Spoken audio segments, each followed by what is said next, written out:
প্রিয় শিক্ষার্থীবৃন্দ, আজকের অনলাইন ক্লাসে তোমাদেরকে স্বাগতম।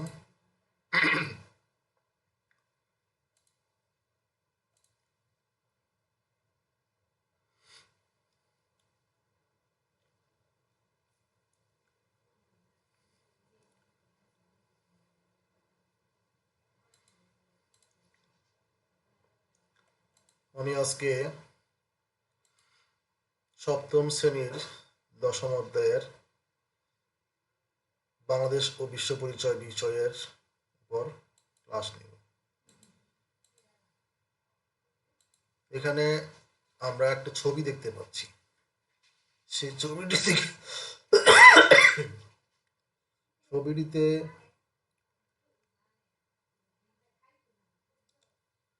একটা ছেলে এবং একটা মেয়ের ছবি আমরা দেখতে পাচ্ছি।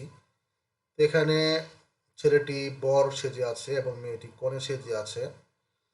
ছবিতে আমরা কি দেখতে পাচ্ছি? এটা একটা বাচ্চা ছেলের ছবি এবং বাচ্চা মেয়ের ছবি। এতে আমরা বুঝতে পারছি যে এটা একটা বাল্য বিবাহ অনুষ্ঠিত হতে যাচ্ছে।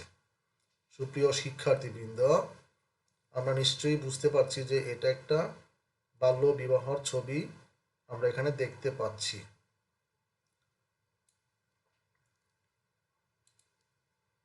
এখানে আজকের আলোচ্য বিষয় হলো বাংলাদেশের সামাজিক সমস্যা। আমাদের এই বাংলাদেশে যে সামাজিক সমস্যা রয়েছে এ বিষয়ে আমরা আজকে আলোচনা করব।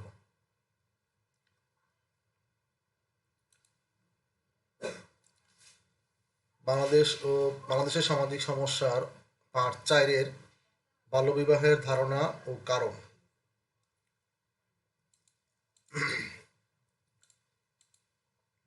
এই পাঠ শেষে শিক্ষার্থীরা বাল্যবিবাহের ধারণা ব্যাখ্যা করতে পারবে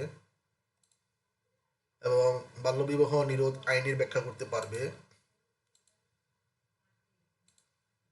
বাল্যবিবাহ কি? প্রিয় শিক্ষার্থীবৃন্দ, বাল্যবিবাহ কি আমরা লক্ষ্য করি। বাল্যবিবাহ বলতে বোঝায় যে বিয়েতে বর ও কনের মধ্যে যে কোনো একজন শিশু ছেলে মেয়েদের মধ্যে বাল্য ব্যবস্থা বা কিশোর কালেও বিয়ে ঘটনা ঘটে বলে এ বিবাহ বাল্য বিবাহ নামে পরিচিত। মানে বাংলাদেশের আইন অনুযায়ী যে সমস্ত ছেলে বা মেয়েদের বিবাহের বয়স হয় নাই তাদেরকে যদি বাবা মা বিয়ে প্রদান করে বা বিয়ে দিয়ে থাকে সেটাই হলো বাল্য বিবাহ।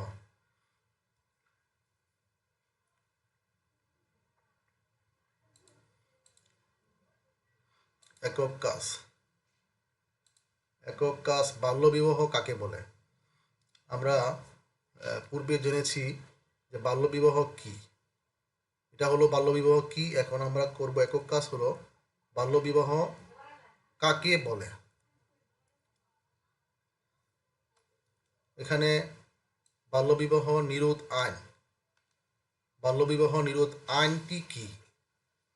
বাল্যবিবাহ নিরোধ আইনটি হলো, এখানে দেখো, বাল্যবিবাহ নিরোধ আইনটি হলো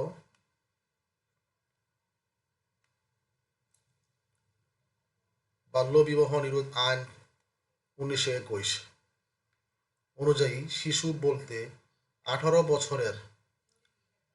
বছরের কম বয়সী মেয়ে এবং 21 বছরের কম বয়সের ছেলেকে বোঝানো হয়। 18 বছরের কম বয়সী মেয়ে এবং 21 বছরের কম বয়সী ছেলেকে বাল্যবিবাহ মানে ছোট বাচ্চা বলা হয়ে থাকে। এটা হলো,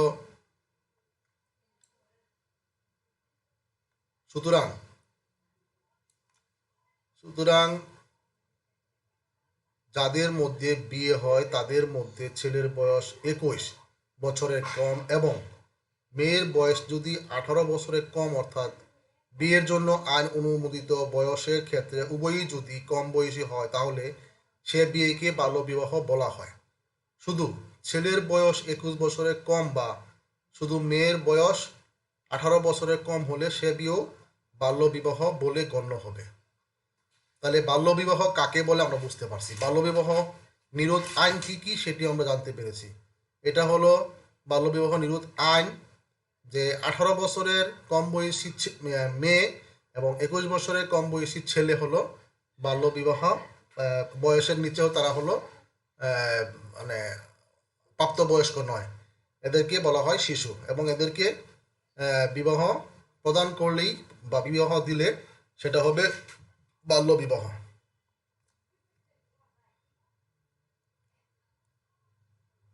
জোড়ায় কাজ, যেহেতু প্রতিষ্ঠান বন্ধ রয়েছে, এই জন্য জোড়ায় কাজটা করা দরকার নাই, কিন্তু তোমরা নিজেরাই বাসায় এই কাজটা করবে। বাল্যবিবাহ নিরোধ আইনটি কত সালে প্রণীত হয়? বাল্যবিবাহ নিরোধ আইনটি কত সালে প্রণীত হয়? বাংলাদেশের আইন অনুযায়ী ছেলে ও মেয়ের বিবাহের ন্যূনতম বয়স কত?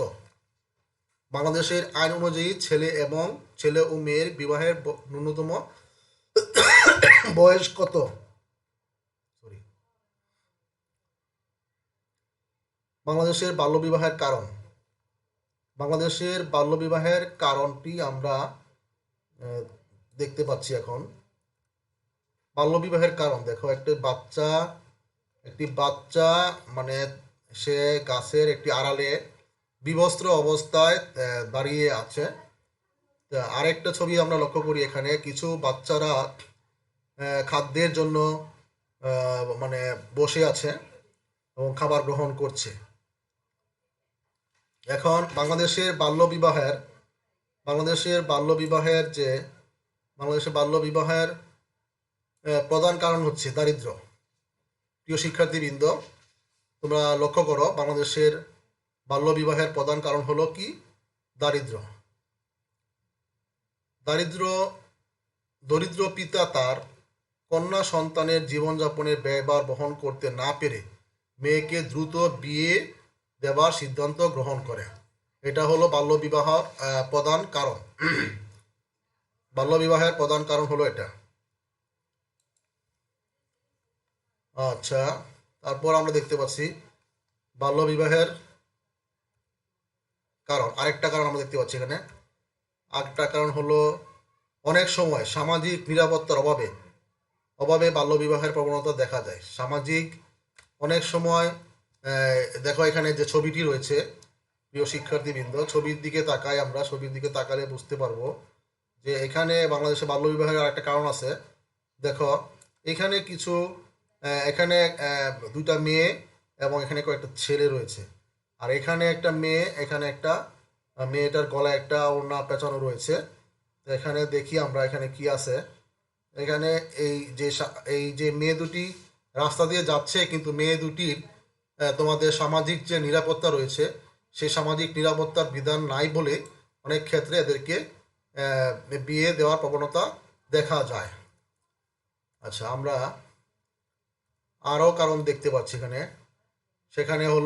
এখানে আরেকটা ছবি আমরা দেখতে পাচ্ছি, সেটা হলো বাল্যবিবাহের অনেকটা কারণ হলো যৌতুকের ক্ষেত্রে অনেক ছেলের বাবা কিশোরী কন্যাকে কি করে, কিশোরী কন্যাকে ঘরে বউ হিসেবে গ্রহণ করে। এটা হলো বাল্যবিবাহের আরেকটা কারণ। যৌতুক একটা কারণ। দলীয় কাজ, এই কাজটা তোমরা নিজেরাই করবে। বাংলাদেশের বাল্যবিবাহের 3টি কারণ উল্লেখ করো। এটা তোমরা করবে। বাড়ির কাজটা ফলো করো, বাড়ির কাজটা কি আছে না। তোমার অভিজ্ঞতায় নিজ পাড়া বা মহল্লায় বাল্যবিবাহের কারণ শনাক্ত করো। যে তুমি যে এলাকায় বসবাস করো সেই এলাকার মধ্যে যে বাল্যবিবাহ কারণ দেখতে পাচ্ছ, লক্ষ্য করতে পারো, সেগুলি তুমি শনাক্ত করো। প্রিয় শিক্ষার্থীবৃন্দ, আজকের এই অনলাইন ক্লাসে তোমাদের সবাইকে ধন্যবাদ জানিয়ে আমি আজকের অনলাইন ক্লাস সমাপ্ত ঘোষণা করছি। আল্লাহ হাফেজ।